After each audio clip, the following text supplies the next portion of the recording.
A perfect day to start repairing? Not that one. No, not that one either. Nope. Still not it. Not that one, not that one. Ah, there it is. This beauty right here.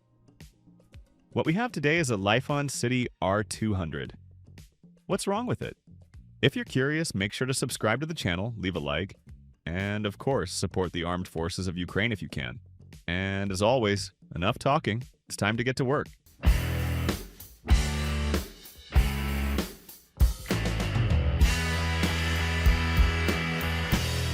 Lifan CityR 200. This bike is kind of a legend in the Ukrainian motorcycle community. Some people absolutely hate them while others absolutely love them. Personally, I don't really have any serious complaints about them. It rides, and it rides fine. At least considering its age, since these bikes haven't actually been around for that long. You don't really see massive mileage on them yet. Maybe delivery riders have managed to rack up some serious numbers, but generally speaking, not really. As for repairs, so far it's mostly routine maintenance. Nobody has even come to me with a complete engine rebuild on one of these. But today is a little different because our buddy FIXIT bought one. He picked it up for about $15,000. Everything seemed great. The only thing was that when we checked it, the compression seemed a little strange. To be precise, it only had 5 bars of compression. But despite that, we started it up, and it fired right up, ran fine, and everything seemed okay.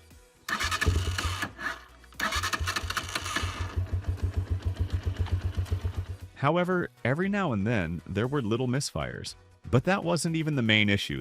The real problem was that this thing was burning oil. And when I say burning oil, I mean industrial scale oil consumption.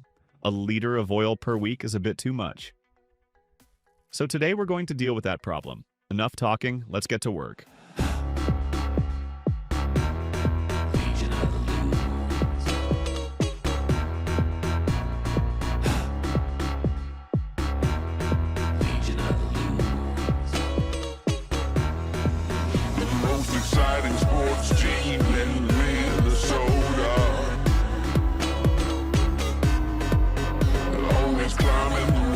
Alright, we've removed the carburetor.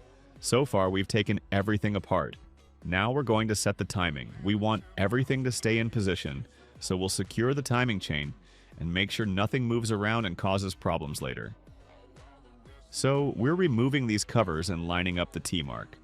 Before doing all this, it's a good idea to remove the spark plug so compression doesn't fight you while turning the engine. Although in this case, compression is almost non-existent, so it probably won't matter much.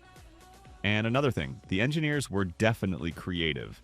But to do this job, you also have to remove the starter motor because the chain tensioner is hidden behind it, and you simply can't access it otherwise. So we're removing the starter, lining up our timing marks, and then I'll show you what comes next.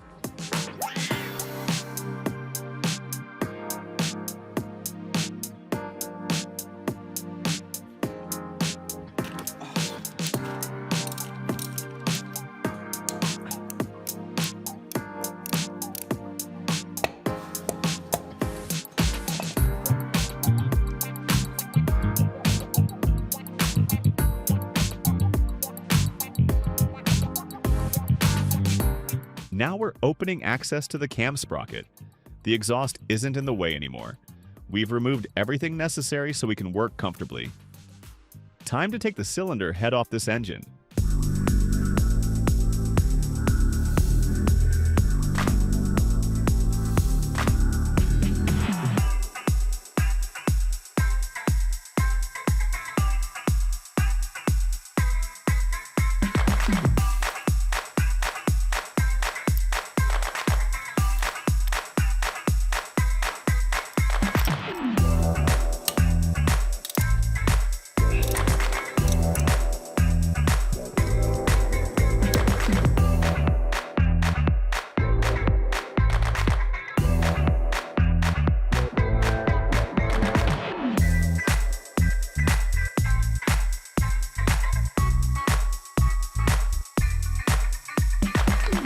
And here comes the first brilliant Lifan engineering solution. You can't just pull the head off because it hits the frame. Technically, you'd need to remove the studs. But we're simple guys, and we decided not to remove them because that's always a bit risky. You can lock two nuts together and back the stud out, but sometimes that turns into a headache. So instead, we're going to lower the engine a little bit to get enough room. Although, to be honest, at this point, I'm not even sure it's going to work. We'll have to think about it, and as you've probably guessed, the easiest and most comfortable way to do this job without suffering is simply to remove the engine from the frame.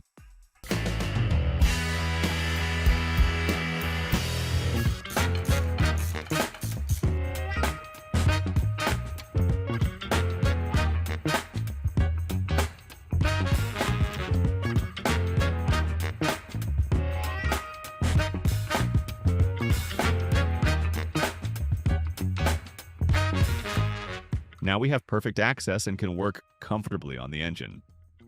So let's remove the cylinder head. I already know what's waiting for us inside. Let me show you. We've got the head off. Honestly, things don't look as bad as they could have been. The only thing that worries me is all this sandy debris. That definitely shouldn't be there. Lift it up a little. No, towards yourself. So are we going to find the magical piston slap or not? No. No obvious knocking. That's good. So for now, the plan is simple.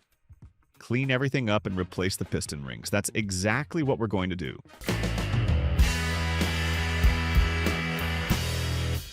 We've cleaned the piston and cylinder.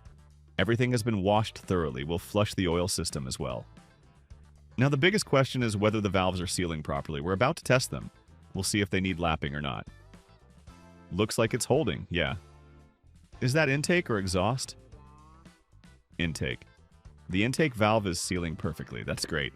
Excellent. Now let's check the exhaust. Dry. Well then, congratulations to FIXIT. It's probably jumping around and dancing right now. Let's keep going. We're putting everything back together, and I'll show you exactly why this engine was consuming oil. We installed the old oil control ring and checked the end gap. Here's a 0.40 millimeter feeler gauge. That's the maximum allowable clearance, when it slides right in without any resistance. You can't even feel it. The gap is enormous. Now let's compare that with the new ring. We'll install it the same way. I'll explain the installation process in a moment. With the new ring, you can barely even see the gap. The 0.40 millimeter gauge won't fit. It's probably around 0.20 millimeters or even less. And that's excellent. That's exactly where our oil was going. Considering how much carbon buildup and debris we found, the cause is now obvious. We're replacing the oil control rings, but since we're already this deep into the engine, we're installing a complete new ring set. Let's get everything onto the piston. How do you tell which ring goes where? Look closely. You'll see markings and letters on the rings. Those markings should face upward. The compression rings are also different colors. My simple trick is this. Black goes on the bottom like the ground. Silver goes on top like the sky. Black ground below, silver sky above. As for the oil control rings, just bend them slightly. If the ring bends downward, it's the lower one. Take another ring and compare. See how they flex in opposite directions? That's exactly how they're supposed to be installed. The one that points upward goes upward. The one that points downward goes downward. Simple as that. And if two rings seem identical, just flip one around. Then everything falls into place. Let's keep going.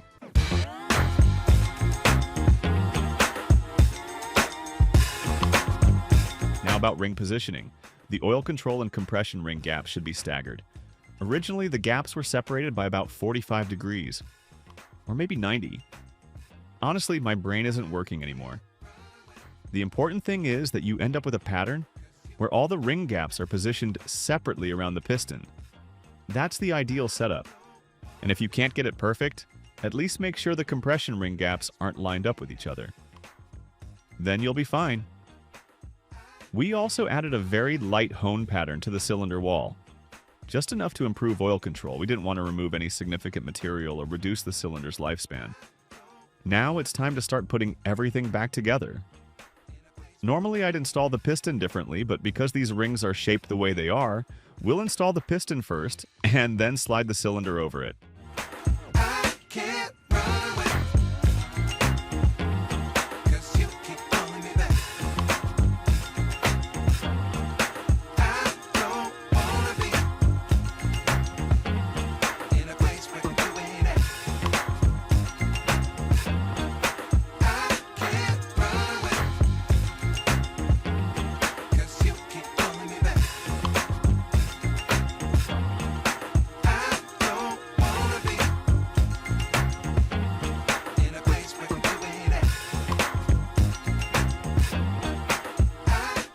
So what do we have now?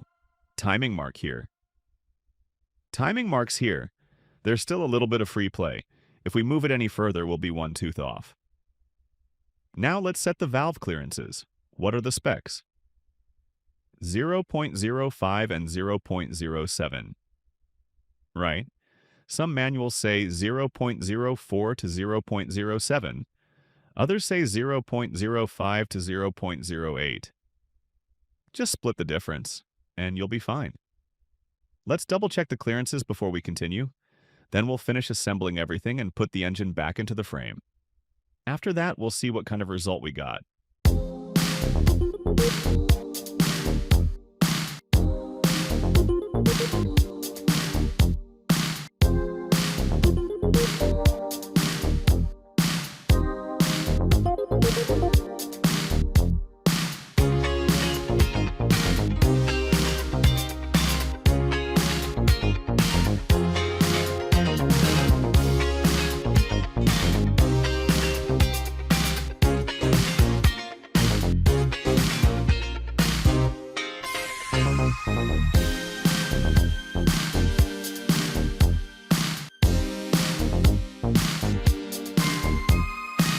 We did a quick compression test.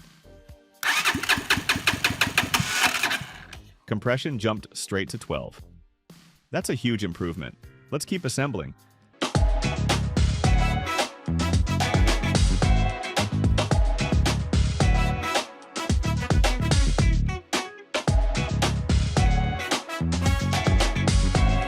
As we continued working, we discovered that the carburetor jets had been changed.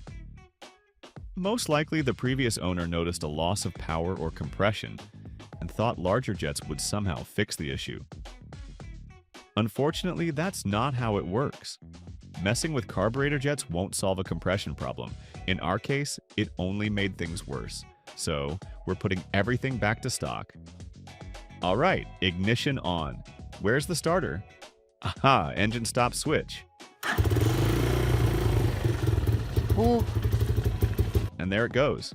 It's running. We'll still need to fine-tune the valves and adjust the carburetor jets because they're definitely too large right now. The engine is getting more fuel than it needs, but that kind of tuning has to be done while riding and testing. So that's going to be it for today. If you found this video interesting or useful, don't forget to leave a like. And I'll see you in the next episode. Take care, everyone.